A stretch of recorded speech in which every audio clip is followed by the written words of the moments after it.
दक्षिण भारत के घने और रहस्यमयी पहाड़ों के बीच कृष्णा नदी के किनारे एक ऐसा अद्भुत स्थान बसा है जो सदियों से आस्था का एक जागृत केंद्र रहा है। एक ऐसी जगह जहां शिव और शक्ति चमत्कारिक रूप से एक ही स्थान पर एक साथ विराजमान है। देखिए, ये महज पत्थरों से बना कोई साधारण मंदिर नहीं है। ये मल्लिकार्जुन की एक जीती जागती गाथा है। भगवान शिव के 12 पवित्र ज्योतिर्लिंगों में से दूसरा ज्योतिर्लिंग। ये प्यार, विरह, परिवार और आस्था की एक ऐसी कहानी है जो हजारों सालों से दक्षिण भारतीय सभ्यता की मुख गंवा रही है। तो आइए, सबसे पहले इसकी पौराणिक शुरुआत पर नजर डालते हैं।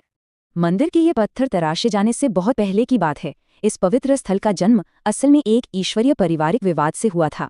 हुआ कुछ यूं कि भगवान शिव और माता पार्वती ने अपने पुत्रों गणेश और कार्तिकेय के सामने एक चुनौती रखी। चुनौती ये थी कि जो सबसे पहले पूरे ब्रह्मांड का चक्कर लगाएगा वही विजेता होगा। कार्तिकेय तो तुरंत अपने वाहन मोर पर सवार होकर निकल पड़े, लेकिन गणेश जी ने अपनी बुद्धिमत्ता का इस्तेमाल किया। उन्होंने अपने माता पिता की ही परिक्रमा कर ली और कहा कि उनके लिए तो वही उनका पूरा संसार है।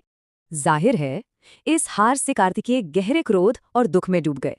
अपनी इसी गहरी निराशा में उन्होंने हमेशा के लिए कैलाश छोड़ दिया और दक्षिण भारत के इन सुदूर एकांत श्रीशैल पर्वतों में आकर शरण ली।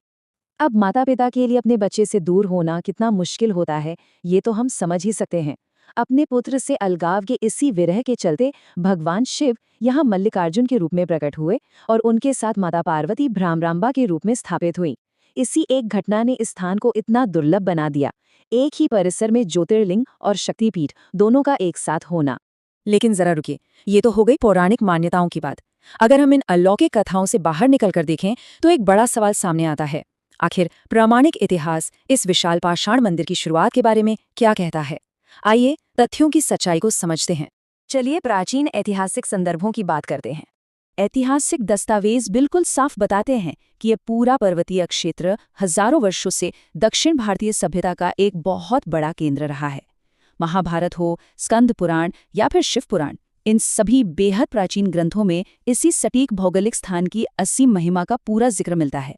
अगर हम दूसरी शताब्दी ईस्वी की बात करें तो तस्वीर बिल्कुल साफ हो जाती है। सोचिए, उस समय यहाँ अभेद्य जंगल और बेहद खतरनाक पहाड़ी रास्ते हुआ करते थे। फिर भी श्रीशैलम तब तक आध्यात्मिक तपस्या के एक कठिन लेकिन बेहद महत्वपूर्ण केंद्र के रूप में पूरी तरह स्थापित हो चुका था। अब आगे बढ़ते हैं शुरुआती दक्षिण भारतीय राजवंशों की तरफ। अगर हम सबसे शुरुआती प्रामाणिक राजवंशों के प्रभाव को खोजें तो इसके तार सीधे शक्तिशाली सातवाहन शासकों से जुड़ते हैं। दिलचस्प बात यह है कि आज जो विशाल पत्थर की संरचनाएं हम देखते हैं वो उस दौर में नहीं थीं। इसके बावजूद इस पहाड़ पर पूजा की जो मूल परंपरा है ना, वो अविश्वसनीय रूप से प्राचीन है और बिना किसी रुकावट के आज तक जारी है। इसके बाद आता है काकतीय और विजयनगर युग का विस्तार। एक दूरस्थ पहाड़ी मंदिर से एक शानदार वास्तुकला के चमत्कार में इसके बदलने का असल काम मध्यकाल में हुआ। 14वीं से 16वीं सदी के बीच काकतीय राजवंश और विजयनगर साम्राज्य ने इस मंदिर परिसर का तेजी से विस्तार किया।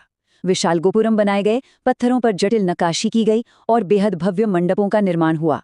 शाही संरक्षण और विस्तार के इस स्वर्ण युग के दौरान श्रीशैलम पूरे दक्षिण भारत में सबसे प्रमुख और सर्वोच्च शिव तीर्थ स्थल के रूप में पूरी तरह से स्थापित हो गया। लेकिन इसके बाद शुरू हुआ मध्यकालीन राजनीतिक संघर्ष का दौर। बाद की मध्यकालीन सदियों में भारत के इस परिदृश्य में भारी राजनीतिक उथल-पुथल मची, सत्ताएं बदल रही थीं और गंभीर क्षेत्रीय संघर्ष हो रहे थे। पर अच्छी बात यह रही कि प्रकृति ने स्वयं इस स्थान की रक्षा की। मंदिर की दुर्गम और एकांत पहाड़ी स्थिति ने इस भयंकर राजनीतिक अस्थिरता के बीच आस्था के एक प्राकृतिक किले का काम किया। शासक लगातार बदलते रहे, एक क्षेत्रीय संघर्ष जारी रही, लेकिन यह सच में किसी चमत्कार से कम नहीं है कि मल्लिकार्जुन में पूजा का पवित्र अनुष्ठान एक दिन के लिए भी नहीं रुका। आस्था की ये अखंड ज्योति लगातार जलती रही। और अब बात करते हैं इसकी आधुनिक विरासत और इससे जुड़ी भावनाओं के। लगातार संरक्षण और विकास के चलते ये पवित्र स्थान समय की सबसे कठिन परीक्षाओं से गुजरकर आज के युग तक सफलतापूर्वक पहुंच चुका है। आज ये भारत के सबसे बड़े और पूजनीय शिव तीर्थों में गिना जाता है, जहां हर साल लाखों श्रद्धालु ज्योतिर्लिंग और माता भ्रमरांबा का आशीर्वाद लेने आते हैं। तो हमारे इस पूरे विश्लेषण का मूल सार यही निकलता है कि मल्लिकार्जुन महज प्राचीन पत्थरों से बना कोई सामान्य मंदिर नहीं है। ये भव्य ढांचा एक ईश्वरीय परिवार के प्रेम, विरह की गहरी पीड़ा और हजारों वर्षों तक महान राजाओं के अटूट संरक्षण की एक बेहद प्रभावशाली गाथा का प्रतीक है।